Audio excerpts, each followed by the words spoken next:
Our next speaker will also not disappoint you because it's our very own Lauren Nichols.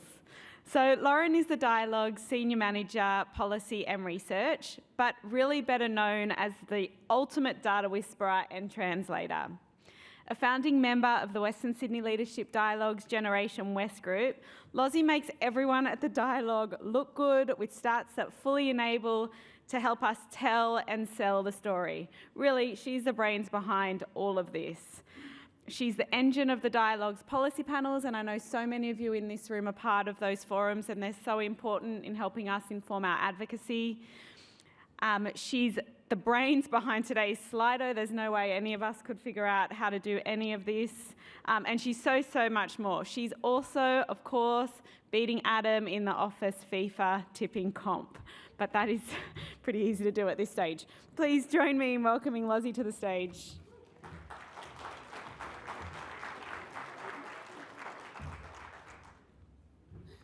Thanks, Faith. Many probably a little bit undeserved compliments there.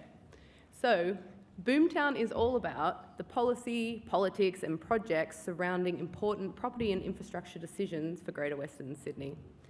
And I'm here today to put a face on the population of people that live in the region, the people that we're building this for and their lives. And to break it up a bit, things up a bit, I've gone pretty old school with the PowerPoint slides, so this might be a bit of a throwback for some people. When we at the Dialogue look broadly at the population of GWS, we like to divide it up into the inner core, which is the red section spanning from Olympic Park to the edge of Penrith, to the outer ring, which is the purple shaded area wrapping around the inner core from the hills around to Campbelltown. And this session also splits it up in the population up into sex.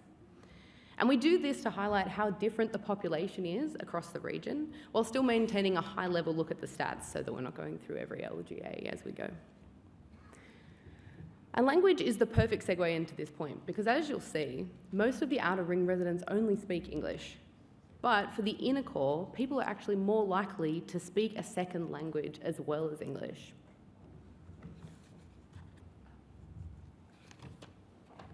And looking to education, we can see that regardless of where you live in GWS, a sizable proportion of residents don't complete further formal education after high school.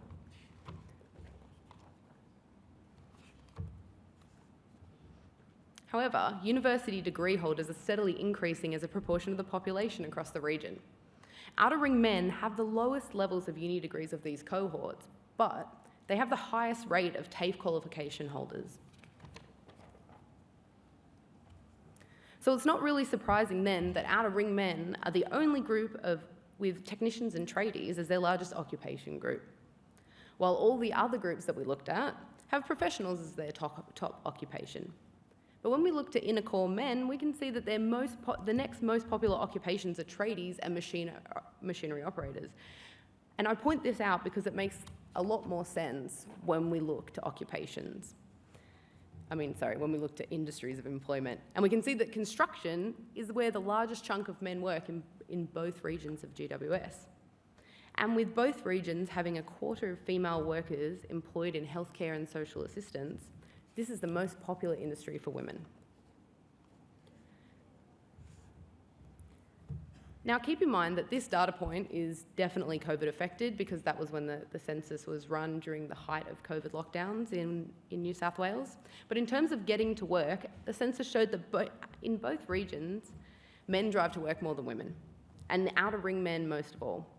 In the denser, more connected inner ring, people use public transport much more to get to work. Additionally, at the time of the census, more than half of employed women were either working from home or not going to work. The category was combined, so we couldn't pull it apart. Men in the outer ring had the lowest proportion of those working from home, but when you consider that there's a very large chunk of these guys that are tradies, that makes quite a lot of sense. And compensation for this work varies across the region. So the median income for Greater Western Sydney is sitting at about $757 a week per person, or for personal income, which is about $33,500 to $42,500 a year. And for women in GWS, they sit under this median, and the men sit above it. And for both sexes, the inner core are taking home less pay than their outer ring counterparts.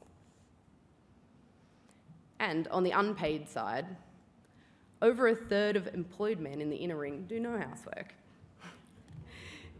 The other groups typically do around 15 to 14 hours of housework a week. And then a sizable chunk of employed women in both regions spend 30 hours a week or more on it. So that concludes our quick look at the residents of Greater Western Sydney.